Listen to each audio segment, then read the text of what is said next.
Ser mujer en el Perú, ¿dónde estamos y hacia dónde vamos? Es el quinto libro de la editorial Perú Breve, escrita por Hugo Ñopo y Josefina Miró Quesada. Hace poco se conmemoró el 8M y desde entonces transcurrió varios sucesos. La primera presidenta mujer, 40 parlamentarias electas y, por supuesto, algunos cargos imprescindibles como el Poder Judicial a cargos de una mujer. Pero ¿en realidad hay un avance o es solo la imagen a primera vista? Con datos y estadísticas, ambos autores intentan describir la cruda realidad de una ciudadana peruana. Y hoy, para hablar de ese tema en el episodio número 11, tengo a Josefina Miró Quesada en el estudio. ¿Cómo estás, Josefina? Hola, David. Muchísimas gracias por la invitación. La pregunta inicial que todo lector se hace, ¿por qué escribir un libro sobre mujer y sobre todo en Perú, cuando ya tienes una institución como el Ministerio de la Mujer? Bueno, el título habla de una singularidad, de una mujer, pero la idea es poder graficar el diagnóstico que enfrentan las mujeres en su diversidad, dependiendo de distintas variables que se acentúan para empeorar o no la situación de discriminación de cada una de las mujeres. Las barreras que encuentran tanto en el ámbito de el derecho a vivir una vida libre de violencia, en lo que respecta a la dimensión de la violencia de género y cómo se manifiesta, las barreras que encuentras en poder acceder a la justicia para denunciar estas violencias, para proteger la integridad de las mujeres, las barreras que encuentras en el ámbito de la educación, cómo impacta, por ejemplo, de manera diferenciada determinados hechos que incluso por la propia biología de la mujer, como es el embarazo, ¿no? El embarazo adolescente, que es una realidad muy cruda y muy extensa, y cómo eso genera la deserción escolar y acentúa también las barreras en el acceso a educación secundaria, universitaria, las barreras que encuentras también en el ámbito laboral, en la política y en distintos ámbitos en donde se desempeñan las mujeres en el Perú.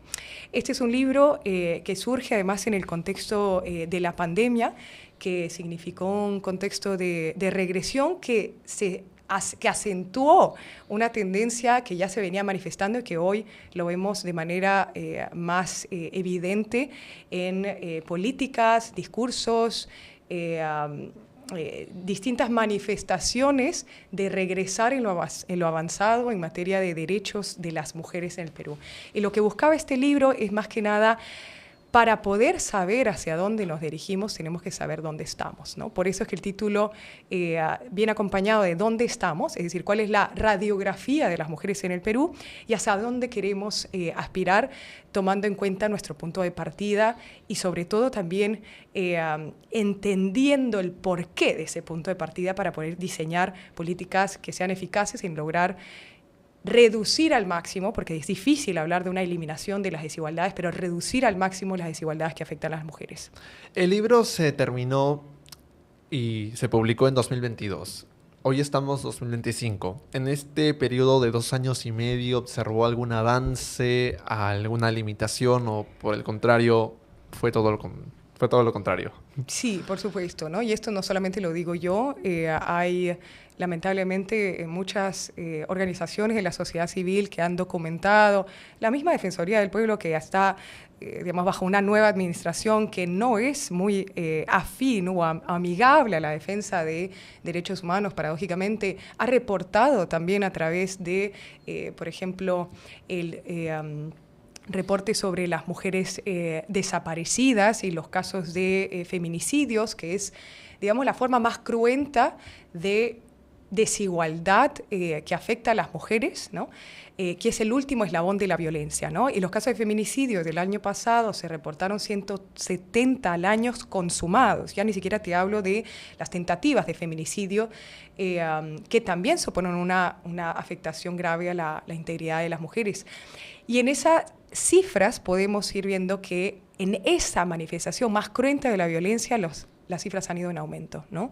Obviamente las cifras parecen datos fríos, duros, pero detrás de cada uno de estos números hay historias muy, muy, muy dramáticas, en donde la violencia nuevamente no es un hecho aislado, sino que ocurre de manera progresiva, gradual, que va aumentando y que en muchos casos, y eso es lo más duro, ocurre también por la connivencia, la complicidad del Estado y la indiferencia, ¿no? Muchas mujeres víctimas que denuncian un primer hecho de violencia de género que luego es, digamos, no atendido con la celeridad, con la severidad, con la seriedad del caso, y luego da cuenta, o luego uno se da con la sorpresa, digamos, de que la víctima es hallada sin vida, ¿no? Es una cosa cruenta, ¿no? Entonces, eso por ponerte un ejemplo.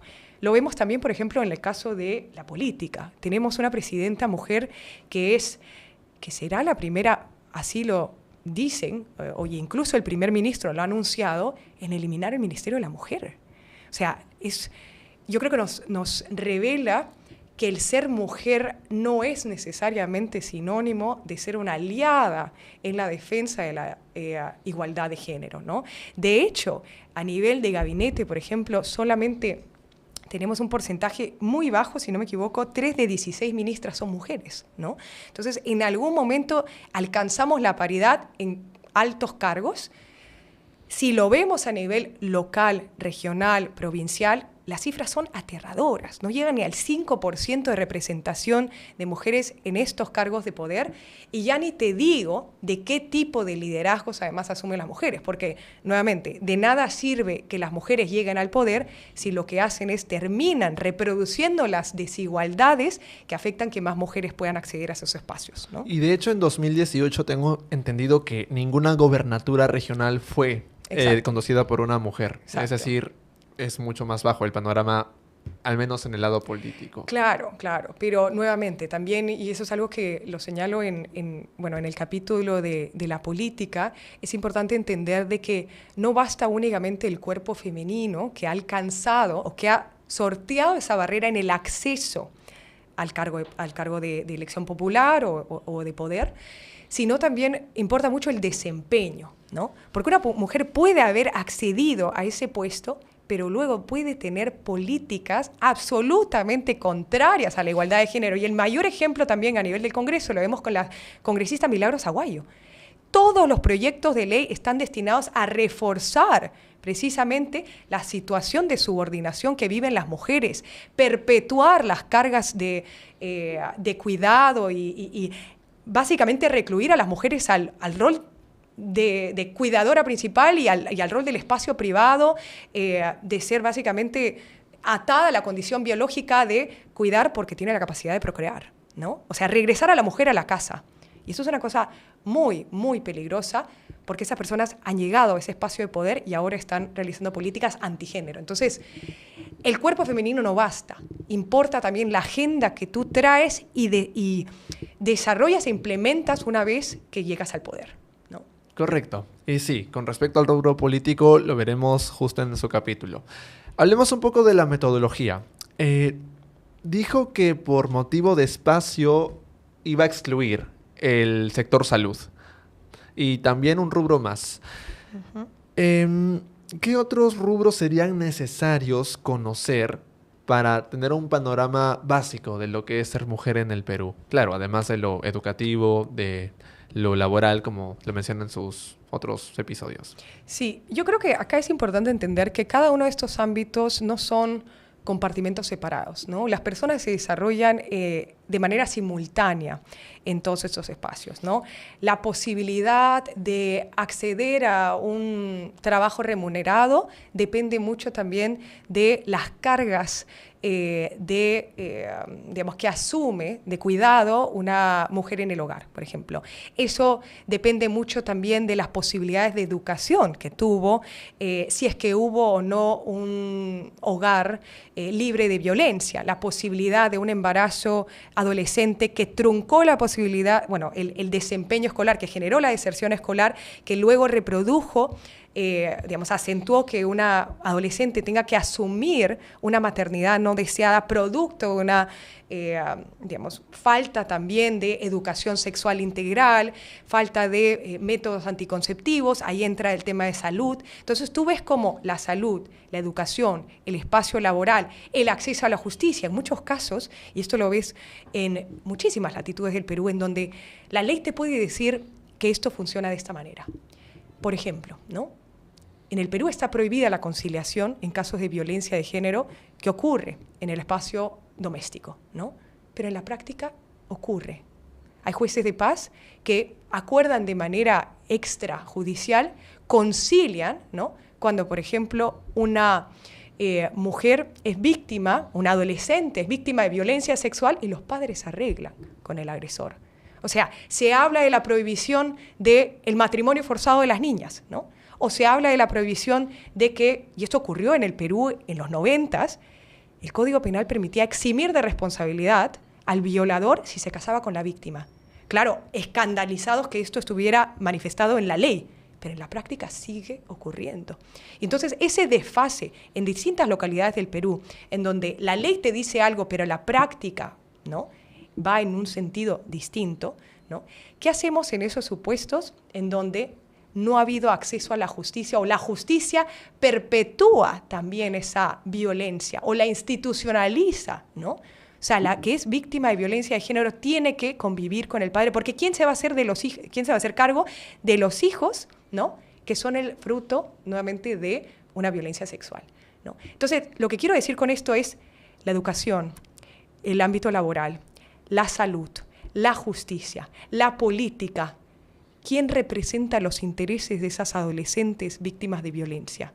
¿Quién representa los intereses de las mujeres que también son, violentadas en sus propios hogares, ¿no? ¿Quién canaliza esas voces a espacios de poder? En muchos casos hasta las mismas autoridades también perpetúan esto.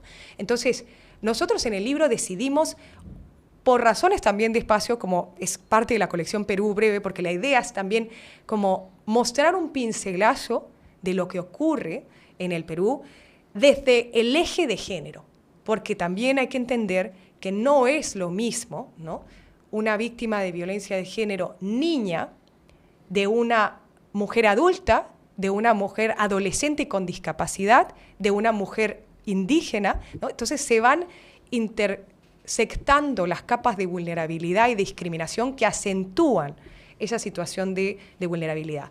El libro solamente se enfoca en el eje de género porque es muy ambicioso, un proyecto muy ambicioso ahondar en cada una de estas, y lo que hace es, te da un panorama sobre estos ámbitos de desempeño de las mujeres que son sin duda indispensables, pero que por supuesto no hay, ha sido una elección más que nada de poder ser sucintos, ¿no?, pero sin un ánimo de querer jerarquizar esos ámbitos de desarrollo, de espacios donde se desarrollan las mujeres, por la sencilla razón de que se superponen, de que todo está en diálogo uno con otro. Ahí donde las desigualdades en el acceso a la educación se perpetúan, también impacta en el trabajo y también impacta en la justicia, y todo funciona de manera interconectada.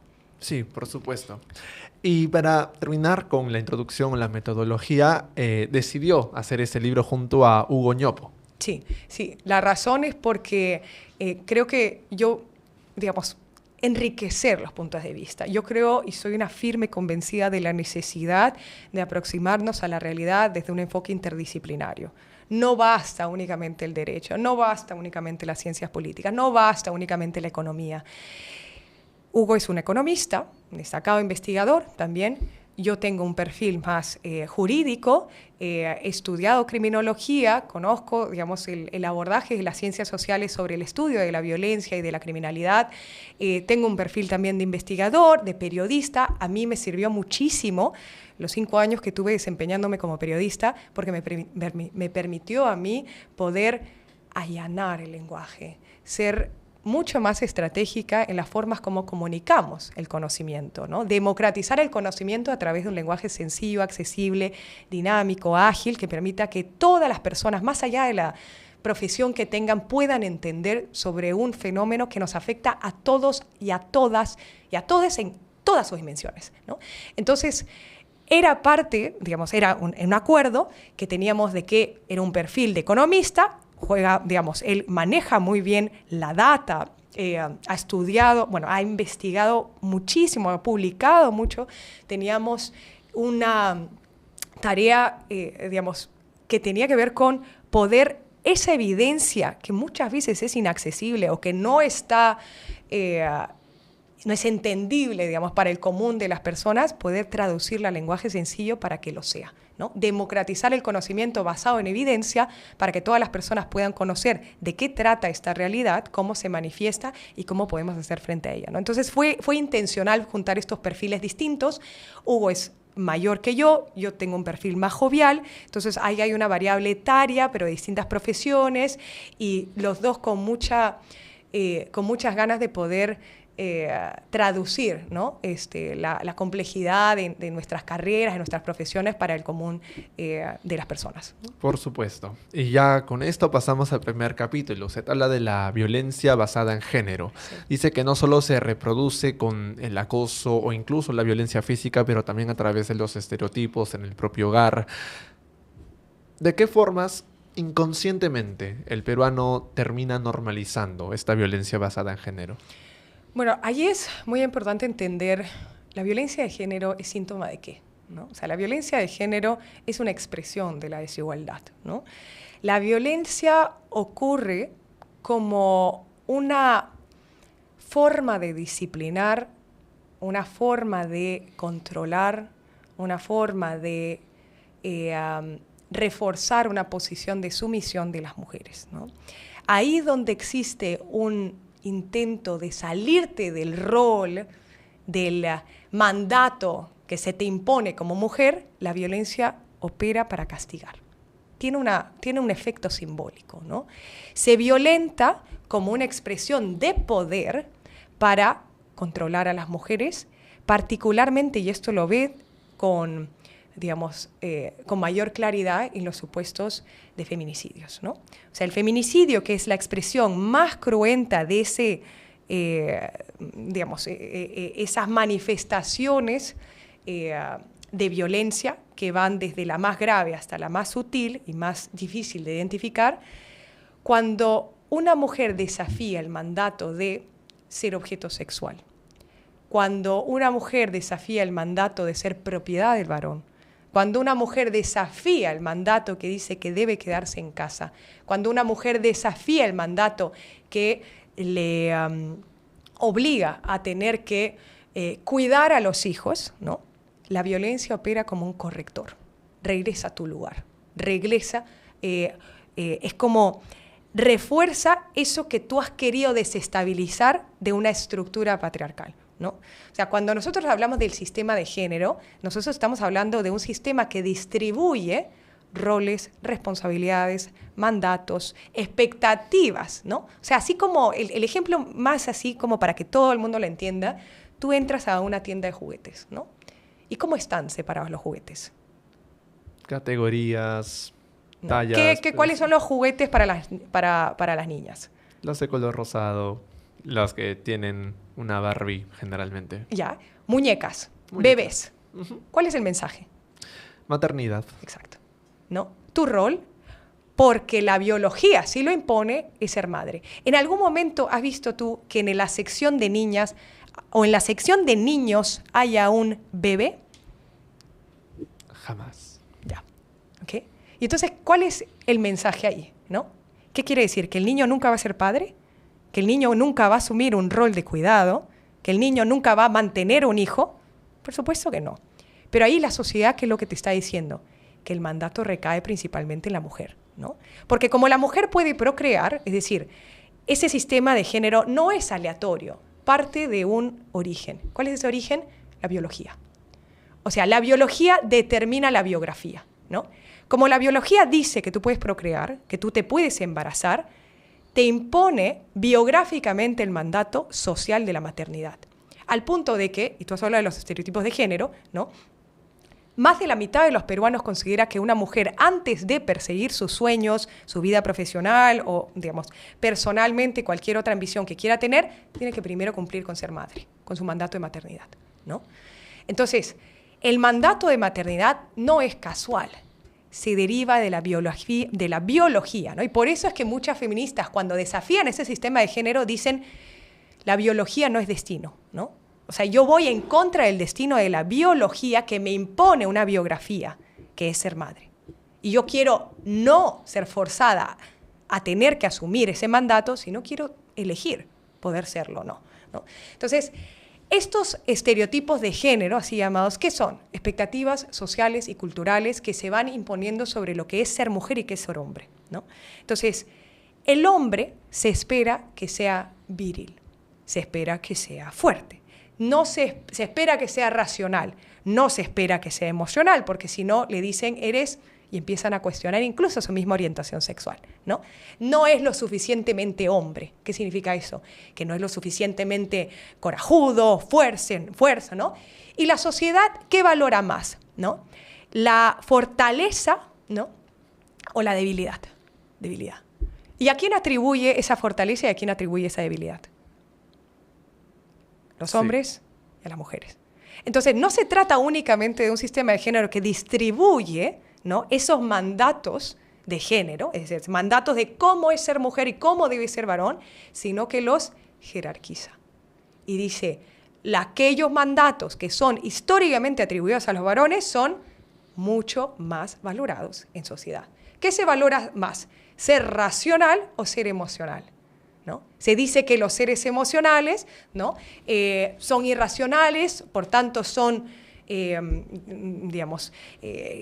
como que reaccionan sin pensar, ¿no? Y cuando uno dice reaccionar sin pensar, son muy emotivos, ¿es algo bueno o es algo malo? Por supuesto que es una connotación negativa, ¿no? ¿Y a quiénes se les ha dado históricamente el atributo de ser seres emocionales? A las mujeres, ¿no? Entonces, no es casualidad. Pero, ¿a qué voy con todo esto? Todo ese sistema de género, de mandatos, de estereotipos de género, son como si fueran corsets que van encorsetando a las personas diciéndoles, tú tienes que ser así para ser mujer de verdad. Y yo recuerdo desde muy niña, tú tienes que saber cocinar, tú tienes que saber atender, tú tienes que lavar la ropa, tú tienes que atender en la casa, ¿no? ¿A quién? Al hijo o a la hija se le imponen los mandatos de las tareas del hogar. A la hija. A la hija, ¿no? Entonces, sutilmente, desde el hogar, desde la escuela, desde el barrio, desde los distintos espacios de socialización, le van diciendo a la niña, ¿no?, y al adolescente y a la mujer, tú tienes que ser así, así, así. Y en el momento en el que irrumpes y quiebras con ese mandato social, la violencia ocurre para disciplinarte, ¿no? En el momento en el que tú quieres romper la relación sentimental conmigo, desafías el mandato que eres mi propiedad. Porque tú, como mujer, ¿no?, tienes el rol de servirme a mí como varón. Y eso es lo que dice y lo que reproduce una sociedad patriarcal. Entonces, la violencia ocurre para controlar, ¿no? Entonces, esa es la violencia más manifiesta, la que todo el mundo te diría, sí, condenamos, no, qué horror, feminicidio, tal. Ya, la pregunta es, ¿y si nos vamos a las más sutiles? Las más prevalentes, ¿no? ¿Y qué pasa si es que pasa una mujer por la calle, ¿no?, y empieza a piropear, y empieza a decirle comentarios no solicitados sobre su cuerpo, ¿no? Es muchísimo más frecuente. Y las miradas lascivas. No, eso, pero son dañinos, ya. Ese acoso sexual no hay mujer en el mundo que no lo haya vivido. O sea, la prevalencia, por más sutil, ¿no?, que sea, pero es lo mismo. Porque detrás de eso, ¿qué está? La mujer como propiedad. La mujer como objeto sexual. La mujer como mujer a la que hay que, qué sé yo, tratar como si fuera de consumo del varón, ¿no? Y esas que son más normalizadas, esas son las más difíciles de erradicar, ¿no? Sí, por supuesto.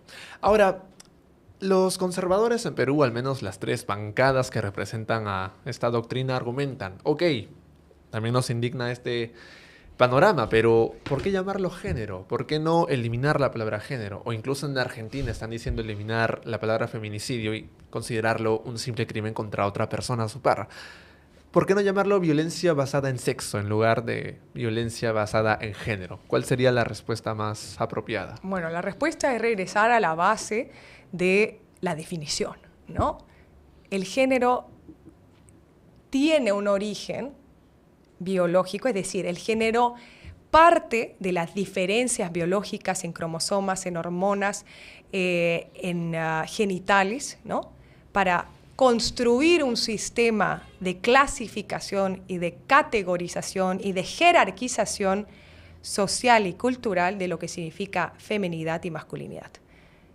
Entonces, es cierto que está vinculado el género con el sexo, pero la discriminación que existe contra las mujeres no es porque tienen genitales, porque tiene, digamos, una vagina, senos, o porque tiene determinadas hormonas o no. Es por cómo la sociedad interpreta esas diferencias biológicas de sexo para atribuirles otro significado que, como te decía antes, está jerárquicamente estructurado.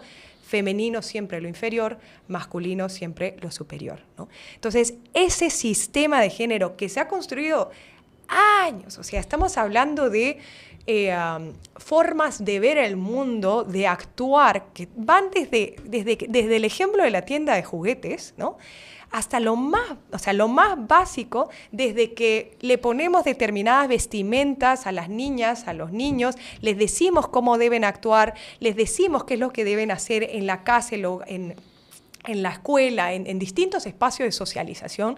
Por eso el género es tan omnisciente, ¿no? Está en todas partes de manera muy sutil. Eso no es, digamos, simplemente porque las mujeres tienen cromosomas distintos. No. Parte de la diferencia biológica para construir un sistema de jerarquización social y cultural. Y eso es el género, ¿no? O sea, el género es finalmente la expectativa de comportamientos que establece una sociedad como la nuestra, patriarcal, que le dice, tu mujer tienes que comportarte de esta manera. Que a la víctima de violencia de género le dice, tú lo provocaste. ¿Por qué te vestiste de esa manera? ¿No? ¿Por qué le sonreíste? ¿No? ¿Por qué subiste a su cuarto? ¿No? Y al hombre le dice, bueno, pues es hombre, pues no puede controlarse, ¿no? Si le pones a una mujer ahí con un escote, es hombre, pues, ¿no? Entonces, claro, y eso no es nuevamente porque biológicamente no pueden controlarse, es porque hemos asumido social y culturalmente que el hombre se espera que actúe de determinada manera, ¿no? Y eso, por supuesto, tiene el origen en el género, no en el sexo. Entonces, todo lo que pasa con este proyecto de ley que pretende, digamos, distorsionar la definición del género, ¿no? En realidad también tiene tiene otras motivaciones que están vinculadas también con la diversidad sexual. O sea, no es un tema únicamente de los mandatos de género, de cómo se espera que sean los hombres y las mujeres, ¿no?, sino también de que encajen en este sistema binario, porque solo hay hombre y solo hay mujer, ¿no? Entonces, claro, dicen, no, porque ahora decir que hay género, hay 1000 géneros y tontería y media, ¿no? Entonces, claro, no funciona así. O sea, la sexualidad, el sistema de género, o sea, es un sistema heteronormativo. ¿Qué significa eso? Dirán, ya está feminista, ya. Es un concepto, ya, que quiere decir que vivimos en una sociedad que divide o clasifica a las personas en función de la orientación sexual. O sea, se espera que seas heterosexual. O sea, esa es la norma. ¿Por qué? Porque en el momento en el que desafías esa norma, ¿qué pasa? O sea, ¿qué significa estar en el closet y no salir? La estigmatización, la violencia, los discursos de odio, ¿no?, los crímenes de odio. Porque ¿qué pasa? Desde niños, con la burla y que luego ocurre, ¿no?, con niños, niñas que desafían la heterosexualidad. Heteronormativo quiere decir que la norma es que sean heterosexuales, porque el momento en el que desafían ese mandato, lo mismo. Así como desafían qué es ser hombre, qué es ser mujer, ya, se espera que este ser hombre y sea mujer tengan que necesariamente pasar por el eje de la heterosexualidad. Porque tú me empiezas a cuestionar. Y ya ni te digo de la identidad de género, ¿no? O sea, tú no me puedes decir que tú naciste con genitales, ¿no?, masculinos y ahora te sientas mujer. Es que no funciona así, porque la identidad es socialmente construida, ¿no? Y además hay casos también en donde las personas nacen con genitales tanto femeninos como masculinos y es parte de la diversidad sexual. ¿Qué hacemos? Los intersexuales, por supuesto. ¿Y qué hacemos con estas personas? Tenemos que protegerlos precisamente de una sociedad que quiere eliminar esa disidencia. O sea, la sexualidad siempre ha sido diversa. O sea, lo que es antinatural más bien es ese sistema de género que nos quiere bifurcar en dos, como si la complejidad de la sexualidad pueda ser como contenida en ese binarismo, ¿no? Pero esa es la intención. Creo que ese panorama se refleja muy bien hace un par de meses cuando salió la obra. Ni siquiera fue publicada, sino solo salió como el póster María Maricón. Sectores religiosos frente del Centro Cultural de la Católica, con imágenes religiosas, con diferentes cantos, y ni siquiera en español, sino en latín, diciendo que era inaceptable, ni siquiera mostrar una obra teatral que ni siquiera estaba... Había sido, claro, o sea, fue simplemente de la portada, ¿no? Porque ni siquiera habían visto el contenido, la trama, ¿no? El mismo director de la obra dijo que admiraba a la Virgen y que más bien esto narraba una experiencia personal, porque tú has tocado un punto muy importante, claro, no es únicamente una sociedad conservadora, o sea, este discurso, ¿quién lo reproduce y refuerza? La Iglesia Católica, ¿no? O sea, los primeros en inventarse, ¿no? Que había una ideología de género, qué sé yo, ¿de dónde crees que viene? ¿No? Entonces, no es casual, porque es un discurso de poder. Porque en el momento en que tú empiezas a cuestionar la norma de la heterosexualidad, la norma de la biología como impuesto, o sea, como mandato impuesto, cuestionas la procreación, cuestionas la reproducción, cuestionas posibles futuros fieles, ¿no? ¿Y quién está en contra de que las personas puedan tener control sobre su reproducción? O que puedan tener siquiera, ¿no? O sea, parejas que no tengan como propósito procrear. ¿Quién está en contra? La Iglesia Católica, ¿no? Entonces, no es casualidad y por eso es importante que ese tipo de discursos, proyectos, políticas, iniciativas que se proponen deban ser leídas como parte de un panorama más amplio. Vean el bosque, no el árbol. Y porque esto no es únicamente lo que estamos viviendo en el Perú. O sea, es parte de tendencias muchísimo más, digamos, con tentáculos en el mundo, que hablan de amenazas contra lo que es la familia tradicional, los valores tradicionales, ¿no? Hombres que se ven amenazados por el progreso de las mujeres, ¿no? O sea, realmente estamos regresando a épocas cavernarias. Y llama poderosamente la atención porque, en teoría, si es una derecha que está opuesta a la intervención del Estado, está a favor del libre mercado, a favor del financiamiento con el propio bolsillo, se oponga precisamente a una obra como la de María Maricón. Y más bien te pida todo lo que ellos estaban narrando en contra, ¿no? Pida intervención del Estado, pida mayor regulación, pida más límites a la creatividad. Claro, es decir, claro. O sea, es un sincretismo bien extraño, ¿no? Porque por un lado los que dicen estar en contra de la intervención del Estado, que se dicen libertarios, ¿no? Se alían con estos movimientos sumamente conservadores que quieren intervención del Estado sobre el propio cuerpo, sobre la propia vida familiar, la vida personal, ¿no? Entonces, prohíban el aborto, prohíban el matrimonio igualitario, no permitan que las personas trans o las mujeres trans puedan ir a los baños de mujeres, utilizando además argumentos, no sé, afirmaciones absolutamente o mitos. Carentes, mitos, exacto, supuestamente para proteger una infancia, o sea, instrumentalizar a la infancia para reforzar discursos de odio, ¿no? Entonces, claro, como que quiero el Estado, pero lo quiero en determinados terrenos, ¿no? No te metas en el ámbito, no sé, en el mercado, ¿no? De regulación absoluta, pero sí métete en mi cuarto, ¿no? O sea, yo lo quiero ir controlando, ¿para qué? Para garantizar la continuación de la especie humana, porque dicen eso, ¿no? Que está en riesgo, ¿no? Ahora las mujeres pueden decidir sobre su cuerpo. Fíjate qué ofensas, ¿no? Esto es sarcástico por si acaso. Pero, sí, por supuesto, no hay problema. Noto dos paralelismos con diferentes obras. La primera, Simone de Beauvoir, El segundo sexo, sí. Y la segunda tiene que ver con la Premio Nobel de Economía en 2023. Cuando la mujer tiene un hijo, es ahí donde empieza una gran desigualdad laboral. Con eso pasamos al segundo capítulo, en el trabajo. ¿Cómo se puede ver, además de la brecha salarial? Claro, ahí hay muchos ejes, ¿no? Estamos hablando por un lado de qué tipo de trabajo, ¿no? Entonces, históricamente se ha entendido el trabajo como una fuerza laboral donde hay una contraprestación, ¿no? O sea, algo remunerado, ¿no? Y hay una relación de subordinación, ¿no? ¿Qué pasa con las mujeres que son amas de casa? No son remuneradas. Y entonces, históricamente no lo hemos entendido como trabajo, ¿no?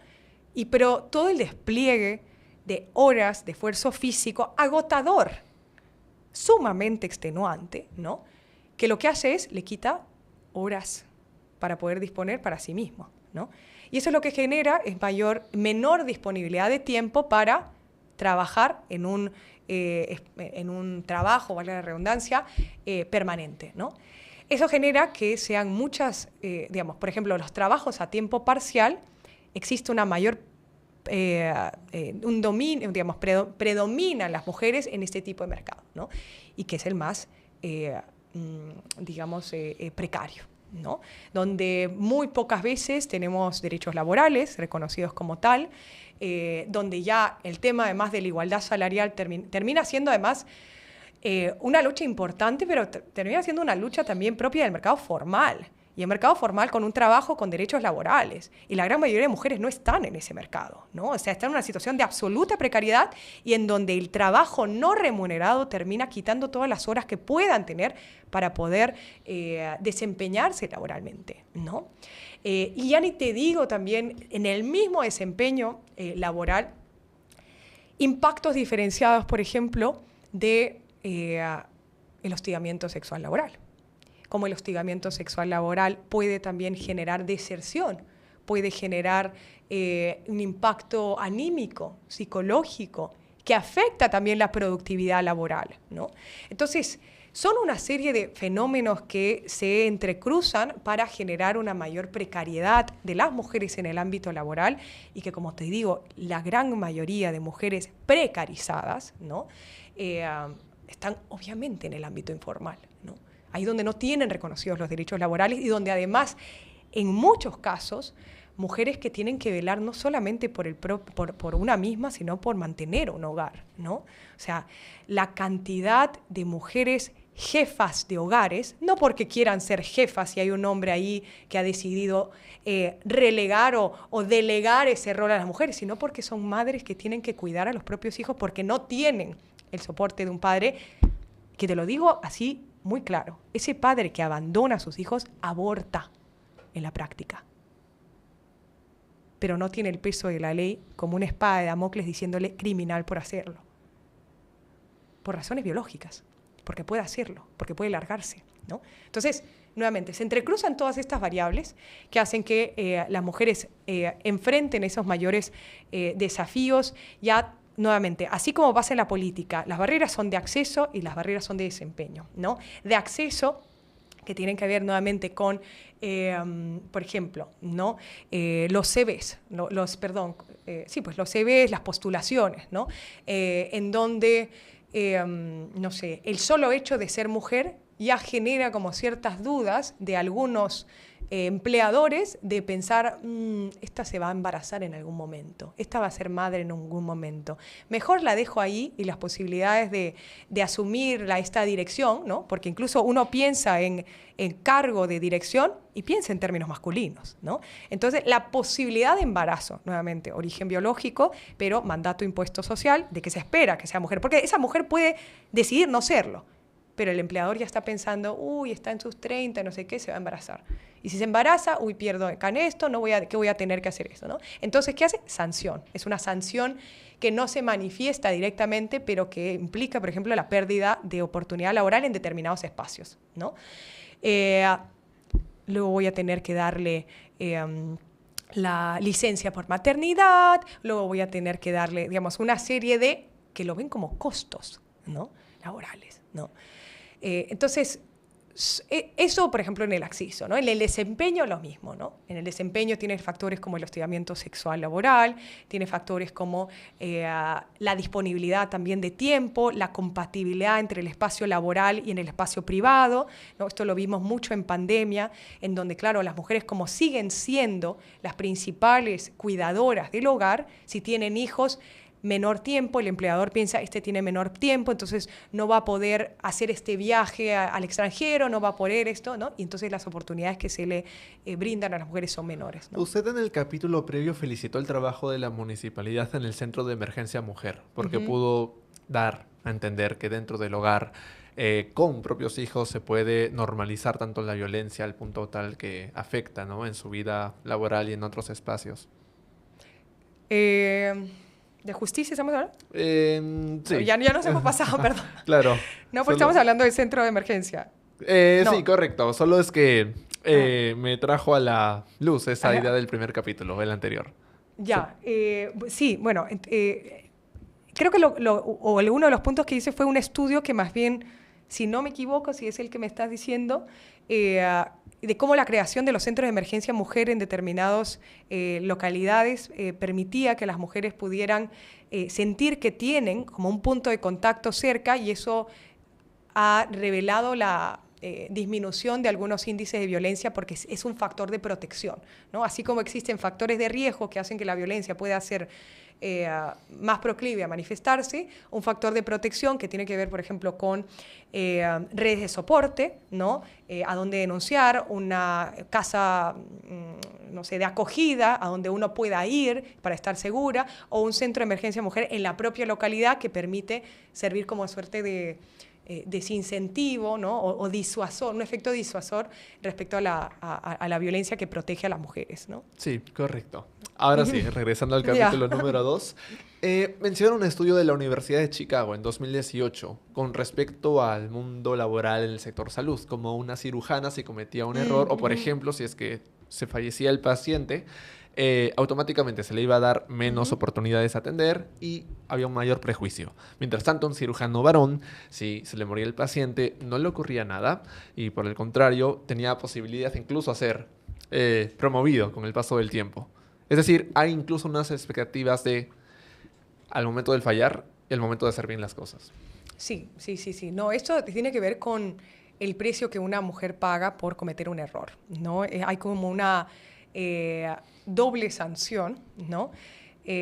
Porque, no, o sea, tiene que ver también con esta tesis de que como las mujeres han empezado a salir, bueno, no ha empezado, pero ya tienen una mayor predominancia o mayor presencia en espacios de poder, que son espacios de toma de riesgos, ¿no? Ahí donde, o sea, se ha naturalizado que los hombres se desempeñen en esos espacios, ¿no?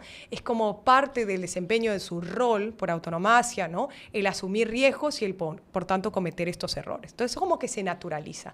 Cuando una mujer desafió, primero, el mandato de haberse incorporado en espacios que no eran bienvenidas, o que eran espacios de poder, ¿no? De toma de decisiones, ¿no?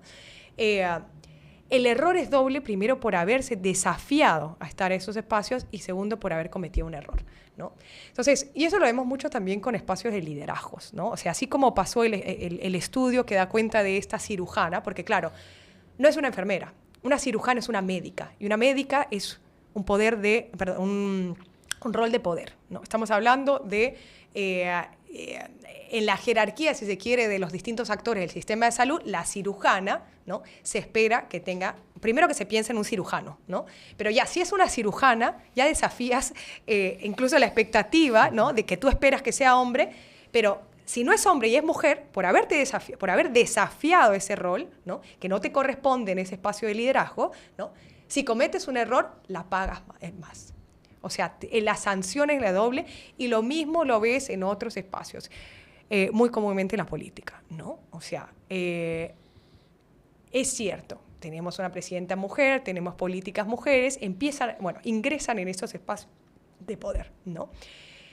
Pero nuevamente, acceso, llegan a esos espacios, desempeño, parte del desempeño, ¿no? Del ejercicio de estos cargos de poder implica también esto, de asumir que el precio a pagar por cometer errores es el doble, ¿no? Se te va a criticar no solamente el error, sino el haber desafiado, ¿no? El mandato de tú creer que correspondes a ese espacio, ¿no? Y eso genera obviamente muchas barreras y desincentivos incluso para desempeñarse en los espacios, ¿no? O sea, hay muchas mujeres que precisamente por el tipo de críticas y de el acoso político, por ejemplo, es una de esas manifestaciones de tú haberte atrevido a entrar a ese espacio predominantemente masculino, ¿no? Y que por tanto el precio a pagar por cada error que cometas va a ser aún mayor. Y eso genera desincentivos, por supuesto, en muchas mujeres que luego la piensan 2, 3, 4 veces si corresponde o no ingresar a esos terrenos, ¿no? Hablemos del tercer capítulo, el sistema de injusticia. Dice que a pesar de que la espada de Damocles es llevada por una mujer vendada, en la práctica, al menos aquí en Perú, Temis. no es una igualdad. en el acceso a la justicia. ¿Cómo así? Bueno, yo no creo, nuevamente, y eso es algo que lo decimos en la introducción del libro, no es una realidad únicamente del Perú, ¿no? Yo creo que nuevamente, la desigualdad de género es una problemática global que se manifiesta de manera más, de mayor, ¿no? Con mayores índices de prevalencia, ¿no? Y de maneras particularmente serias o agravadas en sociedades en desarrollo, si se quiere, ¿no? Por la precarización de servicios públicos, del Estado en general, en cumplir con su rol tutelar, protector, ¿no? De las mujeres. Y en el caso del Perú, que es, o sea, digamos, nos enfocamos en el Perú porque la evidencia que tenemos, que no es tan solvente, o sea, realmente estudiar cómo opera el sistema de justicia en el Perú es un desafío, porque podemos saber la prevalencia de casos de violencia de género, ¿no? Normalmente ni siquiera lo hacemos a través de las denuncias, porque sabemos que es una problemática que tiene una alta cifra oculta, porque en su gran mayoría no se denuncia. ¿Qué hacemos? Buscamos las encuestas, ¿no? Quienes han dicho que han sido víctimas de violencia de género. Si vemos si vemos la comparación también entre las mujeres que dicen haber vivido hechos de violencia de género y lo comparamos con las denuncias, y ahí te das cuenta de que hay una brecha importante que hace que una mujer no denuncie. La pregunta es ¿por qué no denuncia? ¿No? Y eso que las denuncias han aumentado en el tiempo. ¿Por qué? Porque mayor concientización de la violencia de género, mayor concientización de la condición de víctima. Y por tanto, mayor facilidad para identificar que algo es violencia. Porque si toda la vida hemos naturalizado que a las mujeres las traten de una manera humillante, que se les controle cómo se visten, se comportan, formas muy sutiles, incluso en el ámbito de la pareja o la idea del amor romántico profundamente patriarcal, ¿no? Entonces, romantizado ciertos gestos como, ay, me está celando es porque me quiere, ¿no? Cosas así tan básicas, ¿no? Eso ya culturalmente hace que una mujer diga, pero no es violencia, no lo quiso hacer, entonces, claro, no denuncia.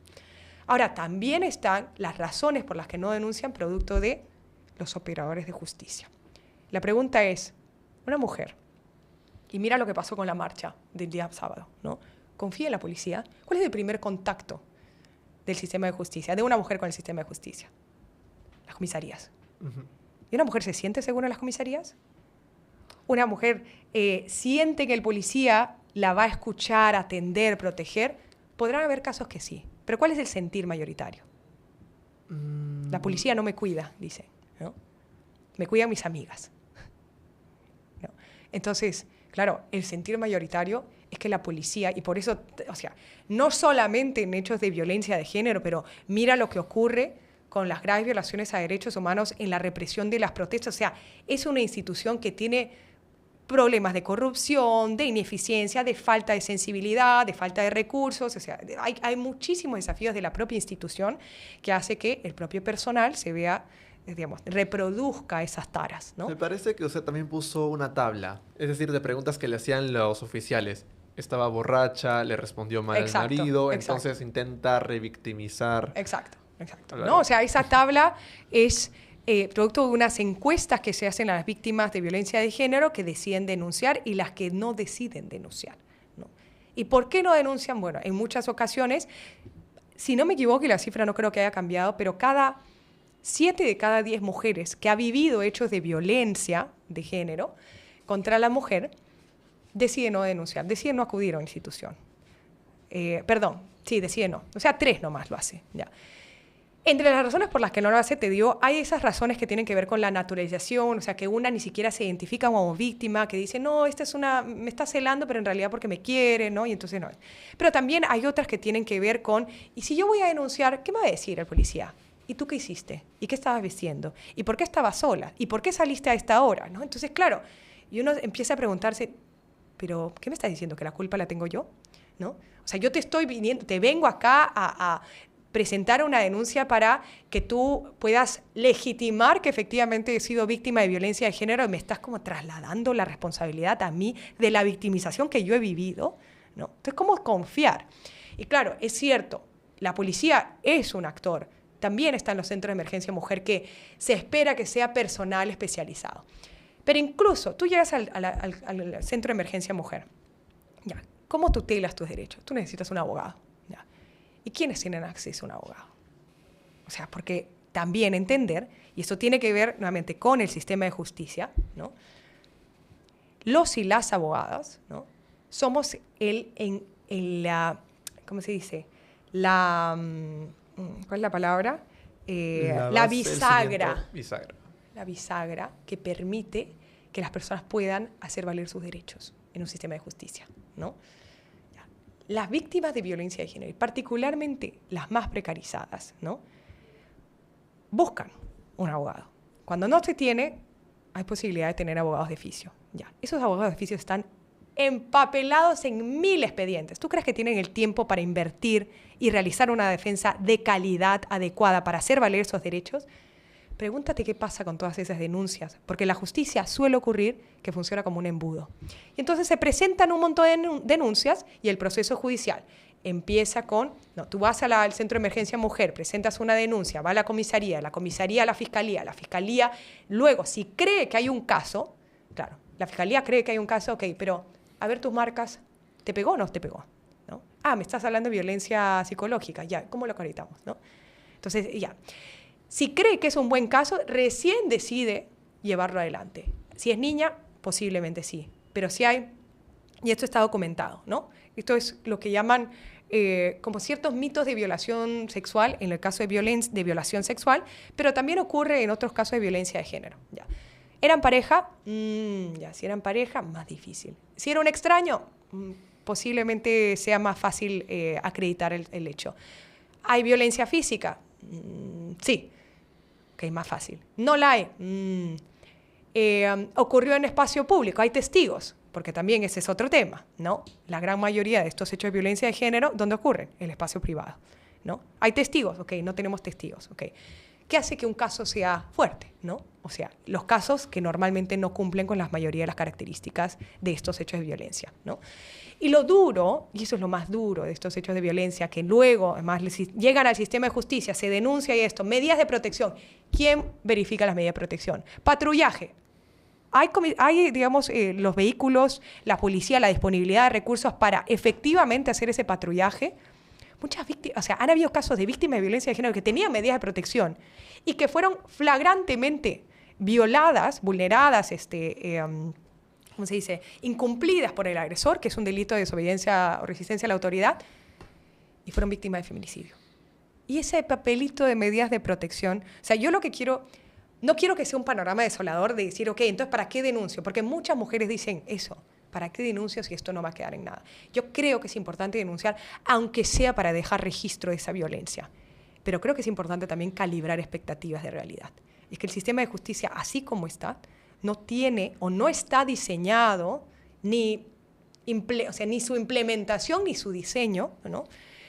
Permite satisfacer realmente un sentido de justicia, reparadora además. O incluso los propios jueces argumentan que al ser la esposa, la enamorada, no hay violencia. Claro, ¿por qué? Porque el débito conyugal. Se espera que tú sirvas a tu marido, o sea, si tiene ganas de tener relaciones sexuales, tú tienes que, porque si hay matrimonio, o sea, esto no es algo que me lo estoy inventando. Por muchos años la violación sexual dentro del matrimonio no era violación sexual, ¿no? Porque se espera que la mujer, ¿no? El débito conyugal. Entonces, claro, se elimina del Código Penal, pero prevalece y se mantiene en las prácticas culturales, ¿no? En donde el imaginario de operadores de justicia puede decir, ah, pero es su pareja. No. Ya, arréglelo en casa, ¿no? Los trapitos sucios se lavan en casa, ¿no? Este no es un problema, ¿no? No, la violencia sí es un problema público, porque es endémica, ¿no?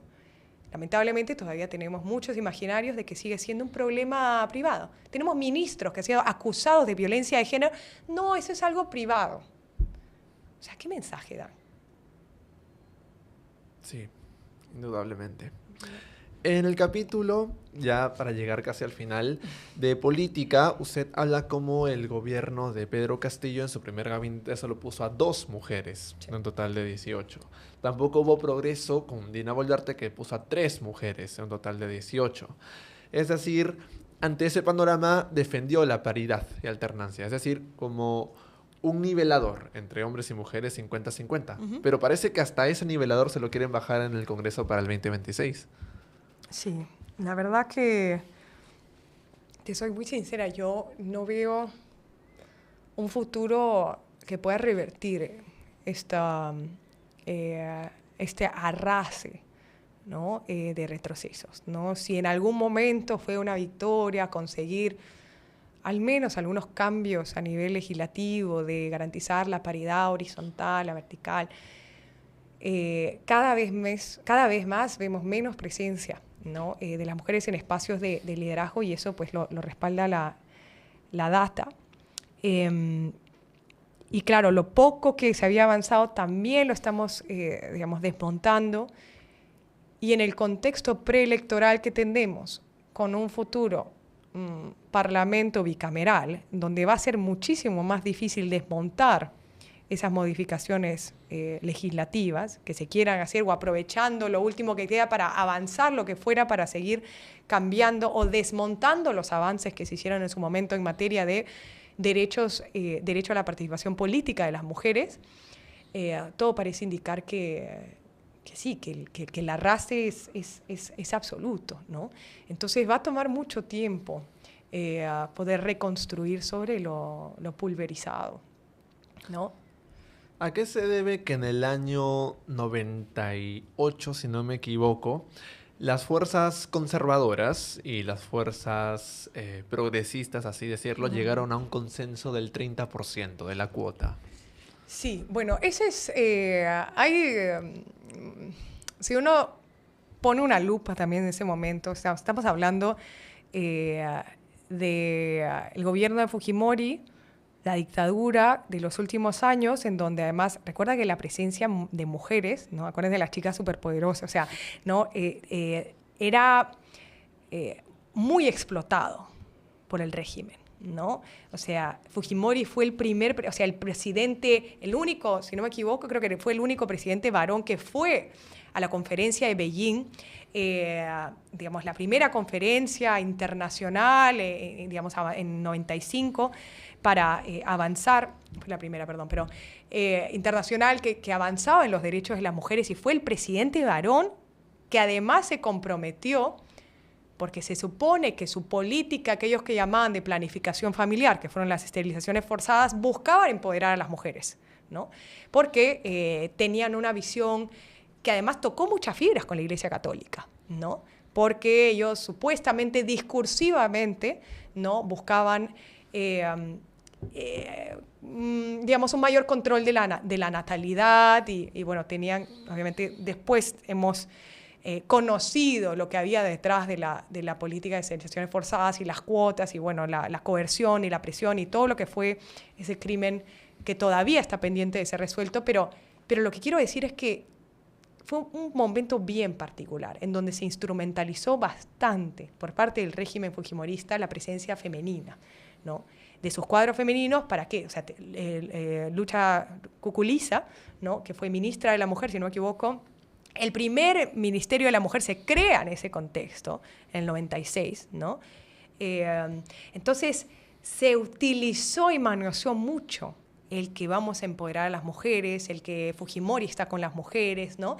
Y en ese contexto es en donde digamos, se logran ciertos acuerdos, ¿no?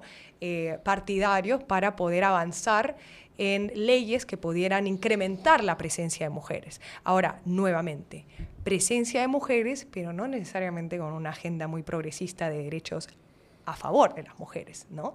Si no, mira lo que pasó con la esterilización forzada, ¿no?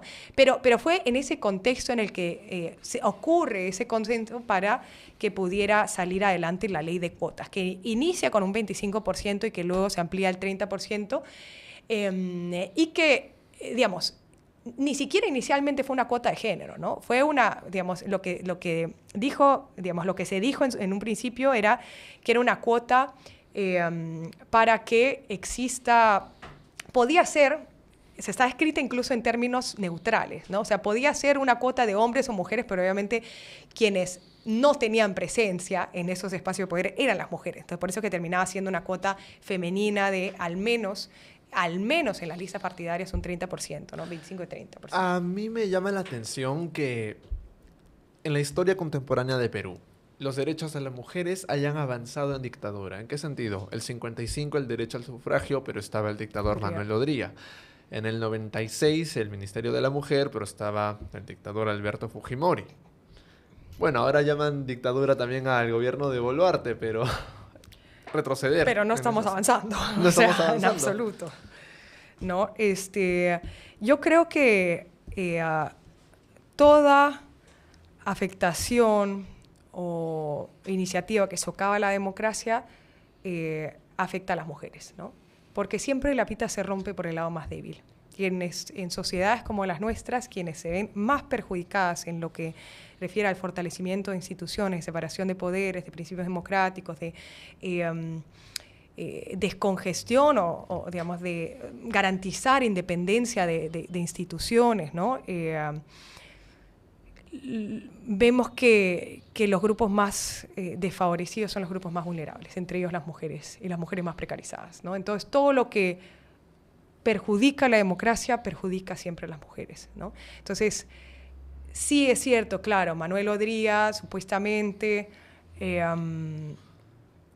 reconoció el voto femenino, pero lo reconoció parcialmente, porque las personas analfabetas todavía no podían votar, ¿no? Entonces, claro, lo que vemos más bien es que ciertas dictaduras instrumentalizan la causa feminista, como hizo Fujimori, ¿no? Para decir discursivamente que están avanzando en los derechos de las mujeres. Pero también, claro, ¿qué mujeres, no? Porque las mujeres indígenas, campesinas, que fueron, digamos, el grupo más afectado de las políticas de esterilizaciones forzadas fueron mujeres indígenas, ¿no? Entonces, claro, ahí están las paradojas. Ahora, una última pregunta para ya culminar con la entrevista. Usted criticó las elecciones del 2021 porque los 5 primeros puestos, al menos en las candidaturas presidenciales, no abogaban por ninguna reforma o al menos política a favor de la mujer. También porque en las elecciones del 2021 las 3 únicas fuerzas que me parece que fueron el Partido Morado, Juntos por el Perú y el Frente Amplio, no sumaron juntos un 10% mínimo.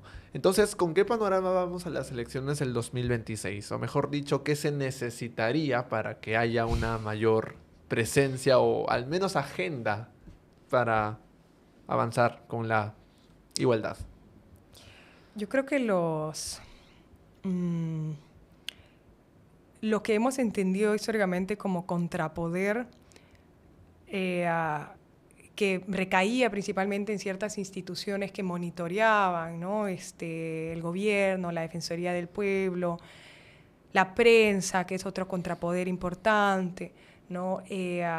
Tribunal Constitucional, que tú pensarías que va a establecer ciertos límites en las prerrogativas que tienen los parlamentarios, en dictar determinadas leyes, en ratificar los abusos del Congreso. Esas instituciones que deberían hacer las veces de contrapoder ya no las tenemos. Y eso hace que el panorama sea particularmente desafiante, porque creo que los cambios no vienen únicamente de quienes ocupan, digamos, oficialmente los poderes del Estado, ¿no? O sea, particularmente el Ejecutivo, ¿no? El gobierno, ¿no? Creo que esos contrapoderes los necesitamos desde la sociedad civil organizada, ¿no? Y entonces, en ese panorama tan desolador, necesitamos sociedades movilizadas, ¿no? Que puedan rendir cuentas, pero claro, es cierto que el contexto post graves violaciones a derechos humanos y abusos del uso de la fuerza por parte del gobierno en todo lo que significa disidencias, manifestaciones y protestas, genera que el contexto sea más difícil para que existan esas movilizaciones. Porque yo creo sinceramente que el voto o sea, tenemos muchísimos partidos, muchísimos candidatos. O sea, lo que han buscado es atomizar, ¿no? El voto, ¿no? Y entonces cualquier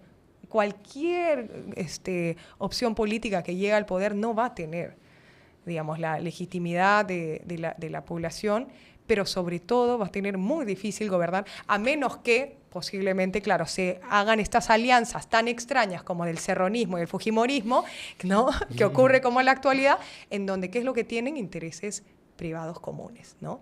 Y veamos una prolongación de lo que estamos viendo o una situación aún peor. Por eso es que tenemos que buscar otras formas de contrapoder. Aunque no es del todo desolador, ya que muchos peruanos, y particularmente Ana Estrada, se quedaron felices por finalmente tener el derecho a la muerte digna.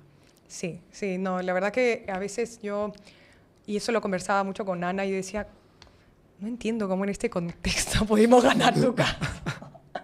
O sea, es cierto que, claro, había momentos en donde, a pesar de tener una sentencia tan histórica y un precedente inimaginable, o sea, que jamás pudimos pensar que podíamos ganar una causa tan liberal. Yo diría, sí, es una causa liberal en un contexto tan conservador, en donde la Iglesia tiene tantísima presencia y donde se hace muy difícil pensar en una muerte que no sea violenta, ¿no? O sea, la propuesta de poder morir en condiciones de dignidad en el país más afectado por la pandemia, uno de los más afectados por la pandemia, ¿no? Donde la muerte vino en condiciones absolutamente inhumanas, era como algo un contrasentido, ¿no? Entonces, como en un contexto y en una región donde las muertes son siempre violentas, la inseguridad ciudadana, donde existen las protestas y el uso abusivo de la fuerza, que genera privaciones arbitrarias de la vida, que genera, sistemas de salud desbordados en donde los pacientes se morían en los pasillos. Claro, ¿cómo te atreves a pensar en una muerte que no sea en esos términos tan macabros, ¿no? Que sea un morir empoderado, con dignidad, en los propios términos? La verdad que es algo que fue como un pequeño destello de esperanza en un contexto tan desolador. Y creo que haces bien en recordármelo, porque muchas veces cuando uno se queda ensimismado, ¿no?, en todo lo que pasa alrededor, uno se olvida que no todo está perdido, que hay muchas personas, como fueron Ana, defensora de derechos humanos, pero sobre todo que pensaba en ella y pensaba el resto, que sabía que esta lucha iba a dejar un legado importante para otras personas que estaban en un contexto de un proceso que inevitablemente iba a ocurrir. O sea, que la muerte inevitablemente iba a llegar. Entonces, la pregunta era, ¿puedo yo decidir sobre esos términos o voy a tener que aceptar el sufrimiento como un costo social que tengo que aceptar? Y ella dijo no, y se atrevió a desafiar eso, ¿no? Entonces, creo que el haber tenido la oportunidad, el privilegio de acompañar a seres tan maravillosos como Ana, como María, como Janet, como Azucena, personas que he acompañado en esos procesos de querer tomar el control de sus propias vidas, de su cuerpo, y decir, no, tu Estado no me vas a decir qué voy a hacer, tu iglesia tampoco, tu tercero tampoco, tu médico no, la decisión es mía, porque el cuerpo es mío y la vida es mía. Y eso es muy poderoso, pero muy excepcional, ¿no? Pero dentro de ese contexto desolador ocurre. Y creo que es bueno aferrarnos también y recordarlo, porque esas historias permiten también trazar el camino para un futuro menos desolador, que permita continuar en esas luchas por el avance de derechos, ¿no? Y no el retroceso. Por supuesto. Y con esta pregunta damos por concluida la entrevista, el episodio número 11. Agradezco sinceramente a quienes se quedaron hasta este punto, pero sobre todo a Josefina por habernos pasado los 60 minutos, pero creo que valió la pena por cada episodio. Muchas gracias a ti. Muchas gracias, Josefina. Cuídense. Gracias a todos.